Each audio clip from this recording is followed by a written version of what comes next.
Tatlong naiulat na patay habang 5 ang nawawala matapos ang pananalasa ni Super Typhoon Nando at epekto ng bagyong Mirasol at Habagat.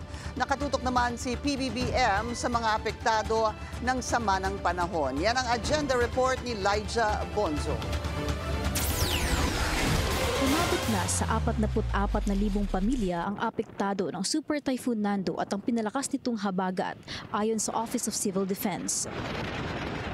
6 na rehiyon ang naitalang pinakaapektado: Central Luzon, Ilocos Region, Cagayan Valley, Car, Calabarzon at Mimaropa. 22 probinsya ang tinamaan. We have recorded na 7,500 plus na families that are inside the evacuation centers. No? Ito ay umabot pa ito sa mahigit 22,000 mga kababayan natin. Bagaman lumabas na ng Philippine Area of Responsibility si Super Typhoon Nando, nananatili pa rin naka-red alert status ang Philippine Coast Guard. Suspendido rin ang sea travel. We have a total of 49. So yung ating droning incident ay sa area po ng Infanta, Quezon.